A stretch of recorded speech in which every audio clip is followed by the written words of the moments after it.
అలాగే జగన్మోహన్ రెడ్డి గారు నిజంగా ముస్లిం హిందువుల మీద ప్రేమ ఉంటే ఒక వీడియో బయట రిలీజ్ చేయొచ్చు.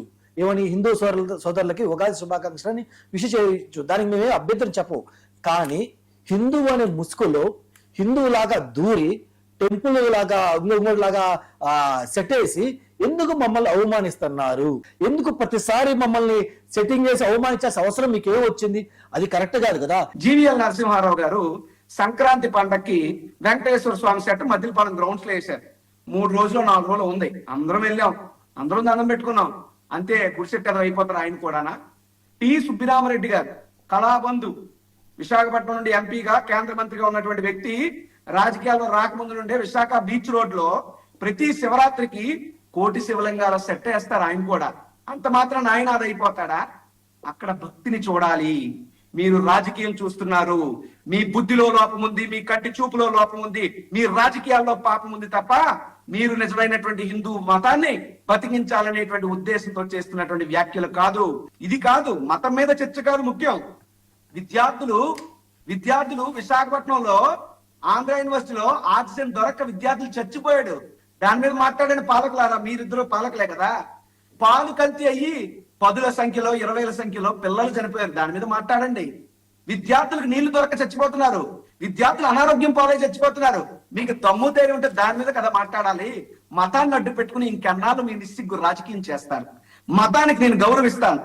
ఎస్, నా మతమైనా నా కులమైనా నేను ప్రేమిస్తాను, పరమతాన్ని ఖచ్చితంగా గౌరవిస్తాను. జగన్మోహన్ రెడ్డి గారు కూడా అనేక పర్యాయాలు మీరు మతం మతం మతం అని చెప్పి ఎందుకు వచ్చినటువంటి విమర్శలు. జగన్మోహన్ రెడ్డి గారి పాలనలో తప్పులో పొరపాట్లు ఉంటే చెప్పాలి. ఇంకెంతకాలం మతం పేరు చెప్పి జగన్మోహన్ రెడ్డి గారు మీరు దాడి చేస్తారు? జగన్మోహన్ రెడ్డి గారు ఆయన మతం క్రిస్టియన్, అందరికీ తెలుసు. At the same time Christian అయినంత మాత్రాన ఆయన హిందూ వ్యతిరేకి కాదు. మీరు హిందూ వ్యతిరేక ముద్ర వేసే ప్రయత్నం చేస్తూ రాజకీయంగా మీ పాపం గడుపుకుంటున్నారు. మీరు హిందువులు అంటున్నారే చంద్రబాబు నాయుడు గారిని, ఏం మేలు చేశాడు హిందుత్వానికి ఆయన?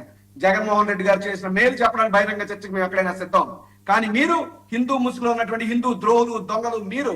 జగన్మోహన్ రెడ్డి గారు ఖచ్చితంగా హిందూ ధర్మ పరిరక్షణకి కట్టుబడి ఉన్నటువంటి నాయకుడు. ఈ రోజు ఎక్కడదో అక్కర్లేదు, విశాఖపట్నం ఋషికొండలో తిరుమల తిరుపతి దేవస్థానం ఆలయాన్ని నిర్మించి మా బోటోలు, మా ఉత్తరాంధ్రలో, వెనకబడ్డ ప్రాంతంలో మాట్లాడితే మేము తిరుమల రాలేం. కానీ ఈ రోజు ప్రతి శనివారం మేము వెళ్ళి కనువిందులుగా స్వామివారిని దర్శనం చేసుకుంటున్నాం అంటే that is because of Jaganmohan Reddy గారు పాలనలోనే జరిగింది. తీయండి, టీటీడీ ద్వారా మీరు సుమారు 14 ఏళ్ళు ఇంతకుముందు ముఖ్యమంత్రి కదా, ఎన్ని గుళ్ళు మీరు కట్టించారు? ఏమండి, ఎక్కడైనా ఉందండి తిరుమల తిరుపతి దేవస్థానానికి ఎకరా 50 లక్షలకు అమ్ముతారా మీరు? ఏమైనా బుర్ర ఉందా? మీరు కాదా అంటే మీ తాబేదాలకి, మీ దొంగలకి, తొత్తులకి రూపాయికి ఎకరాలు అమ్మేసి తిరుమల తిరుపతి దేవస్థానానికి ఎకరా 50 లక్షలకు అమ్ముతున్నారంటే హిందూ ధర్మాన్ని నడి బజార్లో పెట్టినటువంటి నీచులు మీరు, మీ పార్టీ పెద్దలు కాదా? దయచేసి ఎప్పటికైనా మత రాజకీయాలు మానేయండి. చేతనైతే ధైర్యం ఉంటే, స్థైర్యం ఉంటే సమస్యల మీద మాట్లాడండి. చెప్తే వంకలేమో టొంకటికి ఏడిసిందని చెప్పి జగన్మోహన్ రెడ్డి గారు మతం మీద పడి ఆడడం మీకేలా పని? దయచేసి ఈ రకమైనటువంటి విమర్శలు మంచివి కాదు అని చెప్పి ఇరు పార్టీలకి కూడా నేను హితవు పలుకుతా ఉన్నా.